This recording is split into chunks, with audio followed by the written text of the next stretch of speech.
Ассаламу алейкум, туғандарым, қандайсыздар? Тынышсыздарбы? Шықпай қалдыға? Шығып тұраз бұйырса, иншалла. Сіздерден ушул аракет болып тұрса эле, туғандар. Сіздерден ушул жартабыз өз-өзүнүн биз не деп коет? Ушул дүйнөдөн өзүмдү бактылуу сезгим келет. Ушул дүйнөдө мен өзүмдүн жарымды тапкым келет.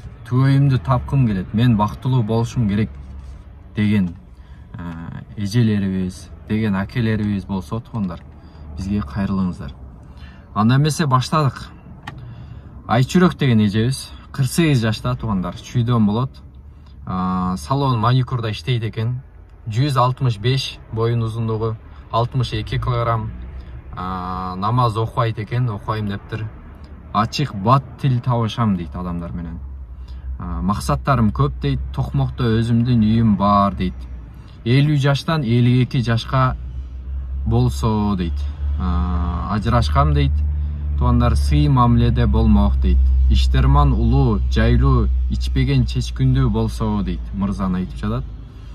Эркек өз ордун билсе, аял өз ордун билсе дейт. Турмушка чыгууга даярмын дейт. Камкор ар дайым колдоо көрсөтүп, жанында болуу, сыйлап турууга даярмын дейт. Эгерде Айчүрөк эже боюнча сиздерде суроо талап болуп калса, туғандар, биздин WhatsAppка жазыңыздар. Айчүрөк эженин номерин же болбосо анкетасын, данныйын бергиле десеңиздер, беребиз иншалла. Кийинкиси, туғандар, Сагынбек аке 1982 жылкы Оштон болот экен, туғандар. Кесиби такси кылам дейт, 160 дейт боюн узундугу, туғандар. 69 килограмм дейт, намаз окуйм дейт, мүнөзүм шайыр дейт. Максатым ата энеме кызмат кылуу дейт. Максат сонун экен. Даватка чыкканды жакшы көрөм дейт. Азыр Ошто турам дейт. 12 орто жаш болуш керек дейт. Так, орто жаш болуш керек дейт. Мына 82 болсо, орто жаштагылар 90 жаштын айланасында деп атат. Так, туғандар, үй бүлө курганымын дейт, азыр жок дейт. Болочок түгөйүмө шайыр болгум келет дейт. Болочок түгөйүмө чынчыл болгонду каалаймын дейт. Көп эркек айта албай турган сөздү айтыптыр бул жерде. Айталат, бирок эркекче айта турган аз болуп калды азыр, чынчыл болом жубайыма деген. Буну диндар гана адам айта алат го дейм. Айтканда да ошол сөзүнө амал кылса. Так. Үй бүлөнүн сыры дейт, бири-бирин сый урматта дейт. Сонун канча убакыт үй бүлө курасыз дегенге, Алла канча өмүр берсе ошончо жашаймын дейт. Туғандар, эгерде кимде ким Сагынбек акеге суроо талап болсо, эжелерден, эжелер ушул жерде көрүп аткан эжелер, сиңдиңизге карап атасызбы, же болбосо кызыңызга карап атасызбы, эжеңизге карап атасызбы, же өзүңүз издеп атасызбы дегендей. Күйөөңүз болсо издемей жок ама. Только ошол ажырашкан жалгыз бойдок эжелерибизге кайрылып атабыз. Так, туғандар, анан үй бүлөм бар эле деп бизге келбей эле коюңуздар, сураныч. Биз андай үй бүлөнүн үстүнө кургубуз, таап бергибиз келбей эле да. Биз көбүнчө ошол бойдоктор үчүн иш кылалы, ошол бири-бирин таппай жүргөндөргө табышып коелу. Сиздерде ой бар экен. Так, кийинкиси туғандар, Марат деген аке 1991 жылкы Талас областан болот экен. Евро жумуштарын жасайм дейт. Азыркы тапта Турцияда иштейм, барып келип турамын дейт. Намазы бар экен, туғандар. 164 боюн узундугу, 72 килограмм. Иншаллах эки баш бир болсо баары жакшы болот. Тек динден алыс болбош керек. Аракет бар иншаллах дейт. 9-нчы суроого ак көңүл болуш керек дейт. Максаттарым бар, бирок тек сырым бойдон калсын. Түгөйүмдү тапсам иншаллах ошол адам менен гана бөлүшөм дейт. Сон.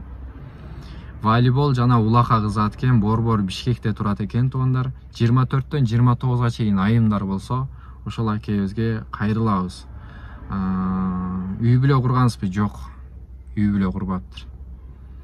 Албетте жакшы дейт. 15-суроого эми ичпесе, чекпесе, сөгүнбөсө, жаман нерседен алыс болсо эле болду дейт. О, аял затына ичпесе, чекпесе, сөгүнбөсө дейт. Сон 17-си ыйман, сабыр дейт. Мен ичпесе, чекпесе, сөгүнбөсө десе ойлоп кеттим, баягы аял киши талабы, аял кишини окуп аткан жокмунбу деп мындай үстүн карап алыпмын. Көрсө эркек киши дагы ушундай талап коет экен туугандар. Ал дегени өзү дагы ичпейм, чекпейм, сөгүнбөйм деген маани да. 17-си ыйман, сабыр. 18-суроого кыз макул болсо эле даярмын дейт.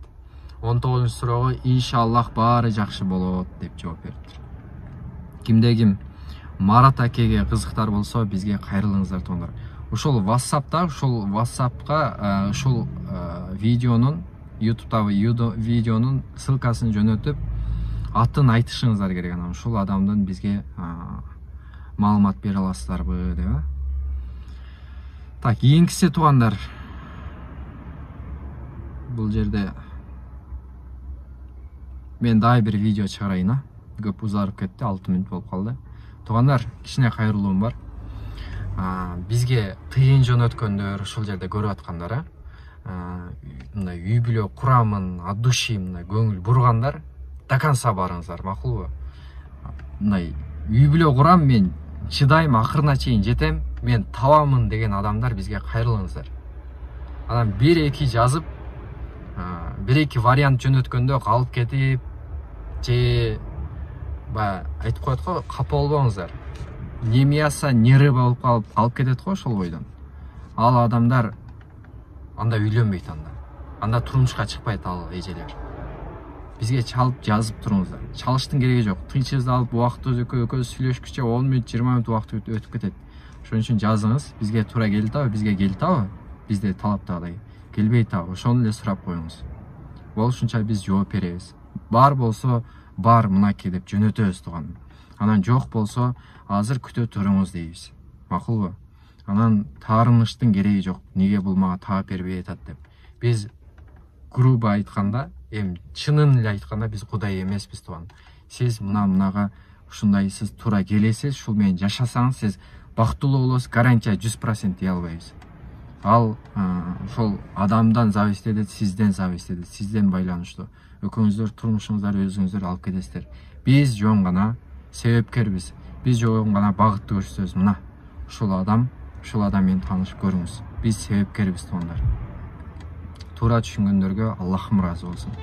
Лайктан басып, комментарий жазыңыздар, мен окуп атам, ар бирине жооп бере албасам да окуп жатам. Аллах ыраазы болсун. Канчалык комментарий жазсаңыздар, ошончолук көп адам көрөт. Эже карындаштарыма кайрылуум. Үй бүлө куруу үчүн аракет кылыңыздар. Биз сиздерге шарият негизинде адал жолу менен сиздерге иншалла таап берүүгө аракет кылабыз. Ассаламу алейкум рахматуллахи ва баракатух.